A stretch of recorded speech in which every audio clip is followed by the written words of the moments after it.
Why the change in the art style from what we saw in the last 3 Prince of Persia games? Sure. It's kind of a multi-part answer, but I'll try and bring it down really quickly. I mean, first of all, we want to be unique, right? Like, we want to stand out from our competition. We want to have something where people look at it and they say immediately, that's Prince of Persia.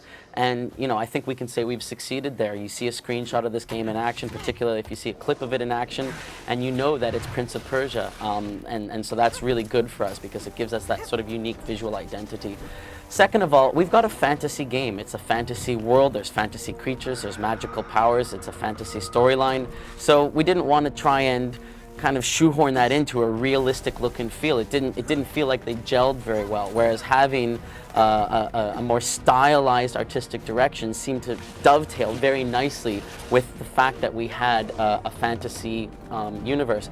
And then finally, our illustrations, the concept art that's done on Prince of Persia has always been just really something that the fans got into. Whenever we would release 1 or 2 of these illustrations, they would just go crazy. So our artistic director this time around just said, you know what, let's try and develop the tools and technology to make the game look like those illustrations rather than just having those illustrations as inspiration for the artists. So thus was born the illustrative artistic direction and really the intention of making a game where it feels like you're playing a painting, you're playing one of these amazing concept arts.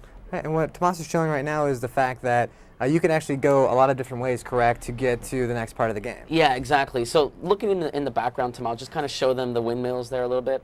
Okay, so those windmills, that's a destination. Like, that's a part of the game that you can get to. Obviously, everything you can see, you can reach. And there are a bunch of ways you could get there. You could obviously go down this path that Tomas is just looking at with those sequences of beams and columns.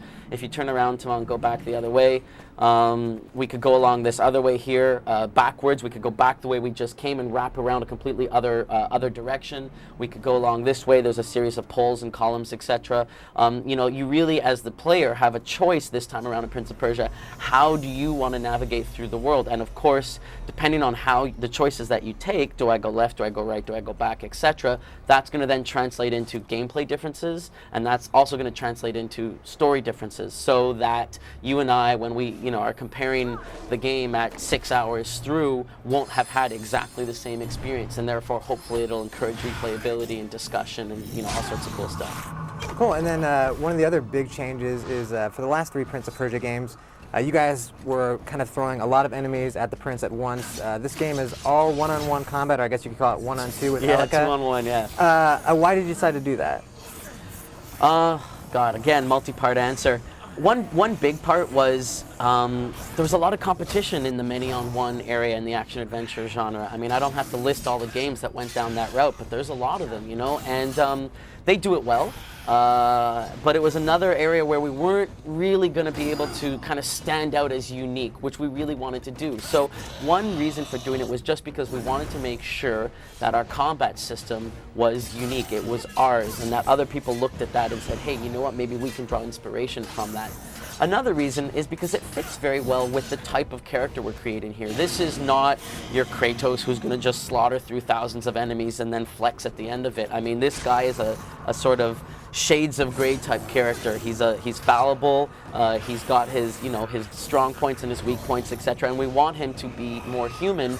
And so it kind of makes sense that in combat he's not slaughtering hordes. He's fighting individuals, if you will.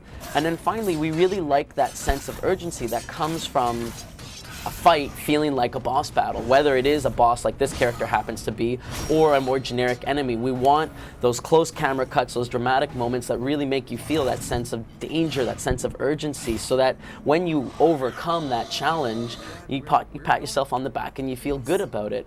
We want to take the sensation of slaughtering hordes and all of that drama and all of that feeling of accomplishment and distill it into its essence and make sure you get that feeling in every single one-on-one fight or two-on-one fight in the game.